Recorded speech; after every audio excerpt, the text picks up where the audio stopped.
Hello, everyone. Welcome back, marketers. We are still in chapter 6. We are moving into our third video for chapter 6. This video is on external influences. So far we have talked about the consumer decision-making process, the different phases that consumers go through, the levels of decision-making. And then in the next video, we talked about the internal influences that influence a consumer's decisions, that influence those phases that they go through in the consumer decision-making process.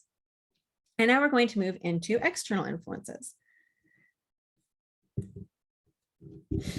We can split these into two subcategories. The first is situational influences, like the physical environment and time, which we're going to talk about.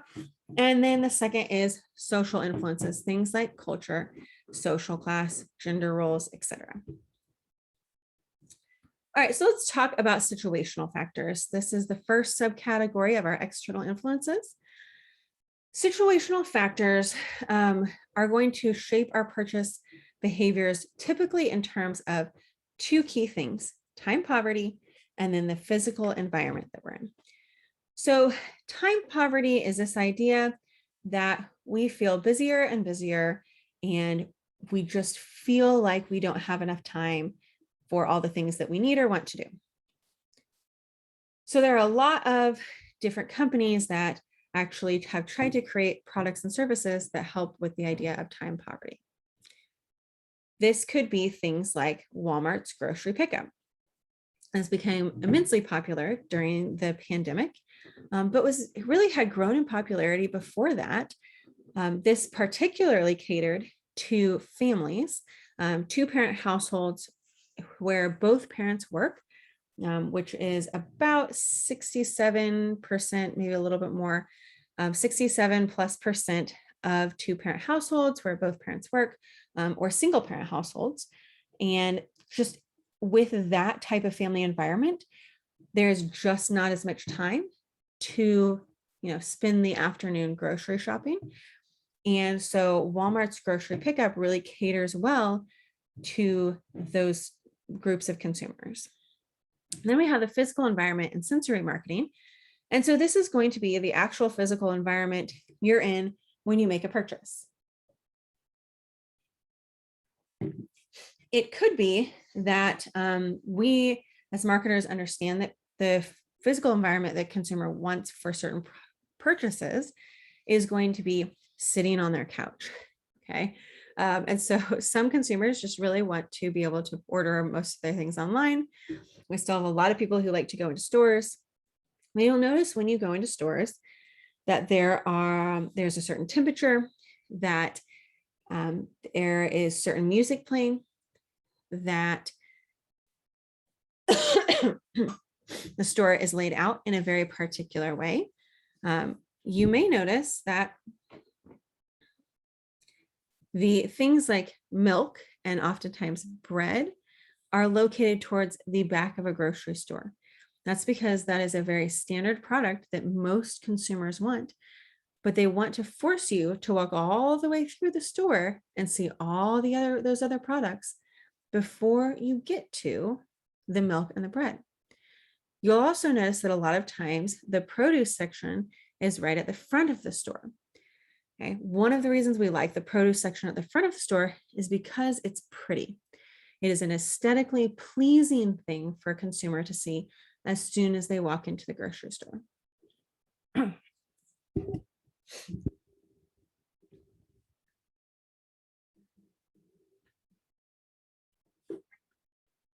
Other types of sensory marketing would be things like, oh, this is an interesting one. Did you know that some movie theaters actually pipe in the scent of popcorn, of buttered popcorn? It's not just the buttered popcorn that they're making, but they actually have a scent that they intentionally put into the environment to make people want to purchase popcorn more. Okay. All kinds of interesting things that companies do that we figured out can be effective for getting people in the store or into the theater, for getting people to purchase more, for convincing people to stay in the store longer, or maybe convincing people to get out of the store quicker, like say a restaurant.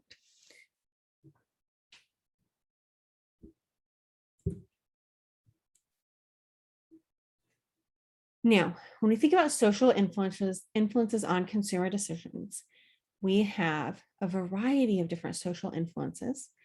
A lot of times it's things like family and friends. Okay? You maybe want a similar brand of clothing as your friends, or maybe you purchase the same laundry detergent as your mom that I mentioned before. Okay? We have social trends, cultures, and then reference groups and opinion leaders. We're going to break each of these down. So let's start kind of with an overarching one, culture. So this is going to be the shared values, beliefs, customs, and tastes produced or practiced by a group of people. Okay, so oftentimes when we think of culture, we are thinking about a broad group of people, okay, such as an entire country. Okay, so there's, the idea of Canadian culture or American culture or Chinese culture, okay, that overarching shared sense of values, beliefs, and customs. Now we're going to talk about subcultures and how we can break it down into smaller groups of people. And let me just ask you a question. I want you to think back to the summer and think about, what did you do for the 4th of July? This is pretty typically something that when I ask students about it, everyone says pretty close to the same thing. They say, we had a cookout. It was outside usually. We had burgers, we had hot dogs, we had watermelon, we had baked beans, and so on and so forth. Probably 97% of my students over the past few years have said that this is what they've done on 4th of July.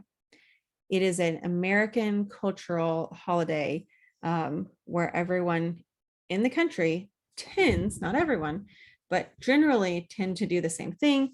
And so we see marketers respond to that by tailoring products to these cultural events.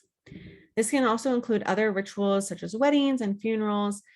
So if you think about, the color of having a white wedding dress has not at all always been the norm, but that is the norm here in America and has been for a couple of 100 years probably. Okay. So we have an idea. If I said, what does a wedding look like? We would generally all have the same idea of what does a wedding look like. Then we have subcultures and microcultures. So now we are getting down into smaller groups of people. Okay, so we have our overarching culture, then we have a subculture, which is our societal group, where everyone in the group shares some sort of set of beliefs or characteristics or common experiences. Okay, so really common ones would be things like religion or race and ethnicity. Okay, so excuse me. So if we thought about religion as an important subculture, for example, you have in our top picture on our slide, an example of a traditional or more traditional Indian wedding ceremony, which is very different from our traditional American wedding. Okay. Then we have a variety of different subcultures based on race or ethnicity. For example, the town I grew up in was both mostly Catholic and mostly German, neither of which I was, but that was what almost everyone in town was. And so there are a variety of different holidays and rituals and foods that are very common in the area, and practices like not eating meat on Fridays because most people are Catholic. So lots of restaurants will serve different dishes during the Lent season because there's so many Catholic people in that area of the country. Okay. They're German, so they have a variety of German foods that are very common around the area. Restaurants serve them, families eat them very commonly, and so that's a shared set of experiences, a shared characteristic of the people in that area. Then we have microcultures. So this is a smaller group of people typically. These are groups of people who identify based on a common activity. Okay, so instead of beliefs or characteristics or experiences, this is specifically to an activity. So example could be Pokemon players, people who play certain video games like, I don't know, Dungeons and Dragons or World of Warcraft. We have Harry Potter fans here. My kids and I just finished reading the entire Harry Potter series together, and they have all these different things like, you know, the wizard wands and the Harry Potter glasses and the like Hogwarts robes and all of those things.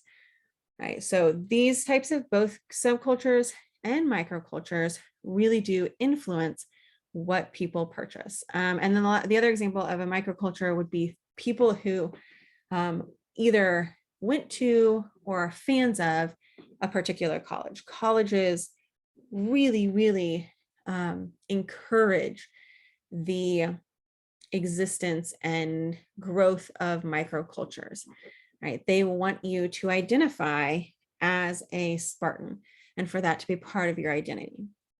Right? For me, I went to Oklahoma State, and that's where this picture is from.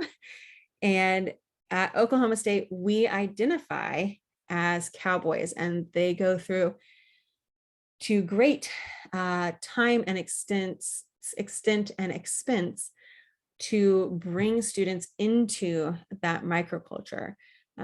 Things like hosting a camp before freshman year, where everyone goes and learns all of the traditions and the songs and the, you know, different colors you're supposed to wear on certain days. For example, in Stillwater, where OSU is, everyone wears orange on Fridays. The entire campus wears orange on Fridays, everyone. Okay. Teachers give out extra credit if their entire class wears orange on Fridays.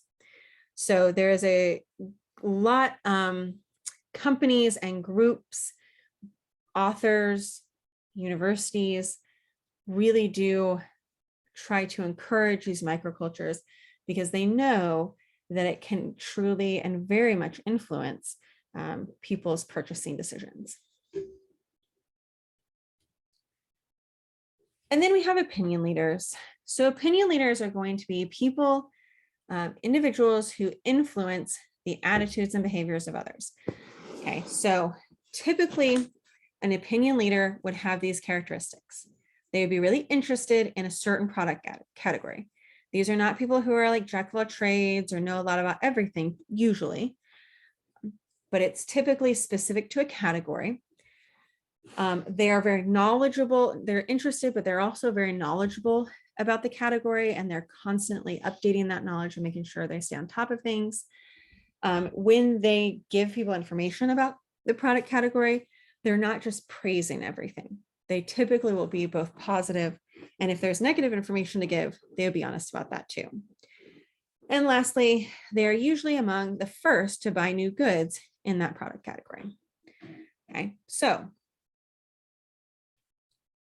that sound familiar? A lot of influencers are opinion leaders. That's not to say that all influencers are opinion leaders, but a lot of them are. A lot of people look to influencers as opinion leaders. They are to become trusted sources of information in certain product categories. Okay. 45% of Gen Zers follow more than 10 social media influencers. I wouldn't be surprised if that's even higher than that. And then 86% of consumers say that they want authenticity from opinion leaders and brands. And authenticity is oftentimes associated with influencers. Okay. Not all influencers are authentic, and consumers tend to be very sensitive about that. But influencers are generally seen as more credible than, say, a TV advertisement that a brand would produce. Okay, so a couple of good examples. Zendaya partnered with CoverGirl recently. Okay, seen as a trusted kind of person for beauty products. I love this example. I have to watch it. See if this will work. Where's my link?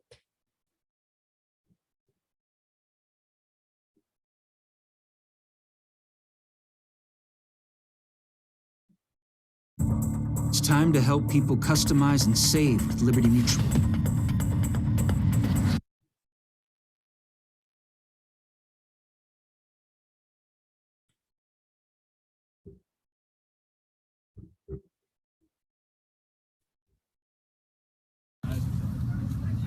Damn, Daniel.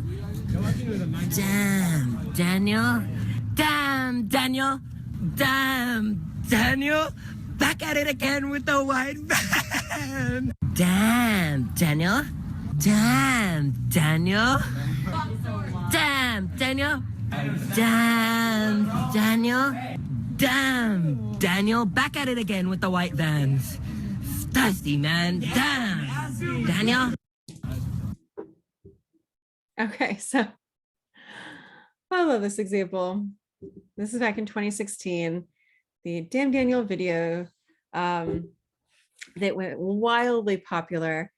Okay, and I think this is a great example because this video is actually credited with a 20 to 30% increase in sales of Vans shoes.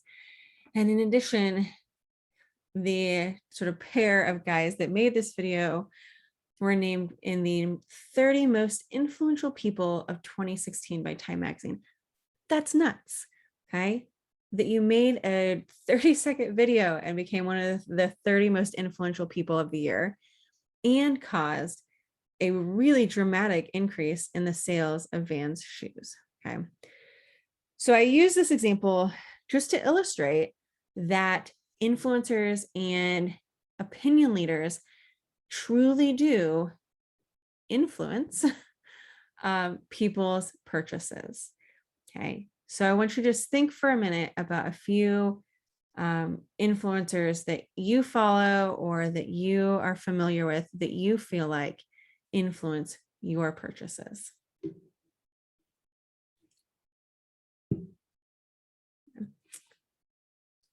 Okay, and I will leave you with that.